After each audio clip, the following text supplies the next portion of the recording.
இன்றைக்கி நம்ம எந்த கோவில் வந்திருக்கோம் அப்படின்னு சொல்லி கேட்டிங்கன்னா அண்ணாமலையார் திருக்கோவில் தான் வந்திருக்கோம். இந்த கோவில் எந்த இடத்துல அமைஞ்சிருக்கு அப்படின்னு கேட்டால், நம்ம மதுரையில் இருக்கவங்களுக்கு குட்லாடம்பட்டினா தெரியும். வெளியூர்காரவங்க வந்து ஆரப்பாளையத்துலேருந்து திண்டுக்கல் போகிற வழியில் வாடிப்பட்டின்னு ஒரு ஊர் இருக்கும். அங்கே வந்து இறங்கி அங்கேருந்து குட்லாடம்பட்டிக்கு ஷேர் ஆட்டோ, மினி பஸ் எல்லாமே இருக்குது. அங்கே போனீங்கன்னா ஊர்லேருந்து ஒரு 2 கிலோமீட்ரு கொஞ்சம் அவுட்ரு தள்ளி வந்தீங்கன்னா அங்கே தான் அந்த கோயில் இருக்குது.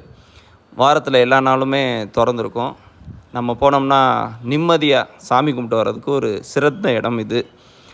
இங்கே ஸ்பெஷல் என்ன அப்படின்னு கேட்டிங்கன்னா, லிங்கத்துக்குள்ளே லிங்கமும் நந்திக்குள்ளே நந்தியும் இருக்கும். நீங்கள் பார்த்தீங்கனாலே தெரியும், அவ்வளோ அழகாக அவ்வளோ பிரமிப்பாக இருக்கும்.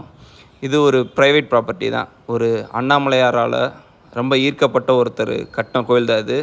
இந்த சிவலிங்கத்துக்குள்ளே தான் இந்த சித்தரோட எல்லா ஃபோட்டோஸும் இருக்கும். அதாவது சிலை மாதிரி செதுக்கியிருப்பாங்க. நீங்கள் இந்த கோயிலுக்குள்ளே வந்துட்டிங்கனாலே அவ்வளோ ஒரு அமைதி இருக்கும். மனசு ரொம்ப நாங்கள் போகும்போது ரொம்ப அமைதியாக இருந்துச்சு. நம்மளுக்கு கோயில்னாலே நம்மளுக்கு அதான முக்கியம். அதுவும் பார்த்தாம நம்மளை வழி நடத்தி போகிறதுக்கு ஒரு சித்தருவில் இருக்கிற ஒரு பைரவர் வேற கூடயே வந்தார்.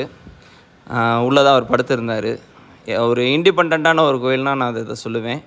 அதுவும் பிரதோஷ காலங்கள்லையும் அமாவாசை பௌர்ணமி காலங்களையும் இங்கே வந்து ரொம்ப சிறப்பான ஒரு விழாவாக இதை எடுத்து செய்கிறாங்க. நல்லா சிறப்பாக இருக்கும். அன்றைக்கி அந்த 2 நாள் வந்தீங்க அப்படின்னு சொன்னால் நம்மளுக்கு ரொம்ப பிரமிப்பாக இருக்கும். அவ்வளோ வேலைக்கு விழா எடுத்து செய்கிறாங்க. இந்த கோயிலில் இன்னொரு ஸ்பெஷல் என்னன்னு கேட்டிங்கன்னா, இங்கே வந்து திருமணம் நடத்துறதுக்கு, அதாவது ஒரு ரொம்ப எனக்கு ஏழ்மையில் இருக்கேன் அப்படின்னு சொல்லி இருக்கிறவங்களுக்கு இங்கே வந்து ஒரு சின்ன மண்டபம், இந்த பக்கத்தில் இருக்கிற லெஃப்ட்டில் அதுதான் ஒரு சின்ன மண்டபம். அங்கே வந்து நீங்கள் திருமணம் நடத்திக்கலாம். முன்னாடியே வந்து முன் அனுமதி பெற்று பாத்திரம்லாம் கொடுத்துட்றாங்க உங்களுக்கு, சமையல் செஞ்சு சாப்பிட்றதுக்கெல்லாம். உங்களால் என்ன முடியுமோ அதை வந்து இறைவன் காலடியில் வந்து நீங்கள் எவ்வளோ காசு எங்கள்கிட்ட இருக்கோ அப்படின்னு சொல்லி நீங்கள் அதை மட்டும் வச்சுட்டு போனால் போதும். இதை யூஸ் பண்ணுறதுக்கு இவ்வளோ காசு கொடுங்க அவ்வளோ காசு கொடுங்கலாம் கேட்க மாட்டாங்க. இதை வந்து ஒரு சேவையாகவே செஞ்சுக்கிட்டு இருக்காங்க. இந்த கோயிலை சுற்றி நம்ம திருவண்ணாமலையில் எத்தனை லிங்கங்கள் இருக்கோ, 8 லிங்கம் இருக்குது. அந்த 8 லிங்கமும் இந்த கோயிலில் வரிசையாக இந்த சிங்கவலிங்கத்தை சுற்றி வச்சுருப்பாங்க.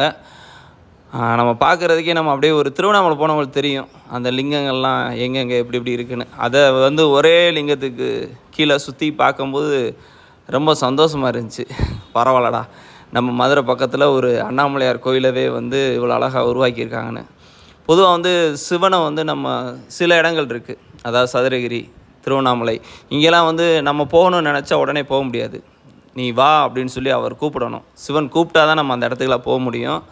அப்படி இருக்கிற அந்த ஊருக்கே போக முடியாது அப்படின்னு நினைக்கிற ஒரு இடத்துல இவர் வந்து ஒரு சிவலிங்கத்தை வச்சு ஒரு கோயிலே கட்டியிருக்காங்க அப்படின்னு சொன்னால் அவங்களுக்கு வந்து முழு அருளும், அதாவது சிவனோட அருள் அவங்களுக்கு இருக்குன்னு தான் நான் நினைக்கிறேன். ஏன்னா இவ்வளோ ஒரு பெரிய ஒரு கோயில் கட்டி இதை நிர்வகிக்கிறது ரொம்ப பெரிய விஷயம். அவர் வந்து ரொம்ப சிவபக்தர். இந்த கோயிலை கட்டி வழிபடுறவர் கிட்டத்தட்ட 250 தடவைக்கு மேலே உருண்டு கொடுத்துருக்காரு நம்ம திருவண்ணாமலையில் கிரிவல பாதையில். ஓகே மக்களே, இதோட இந்த வீடியோ எண்ட் பண்ணிக்கிறேன். நன்றி, வணக்கம்.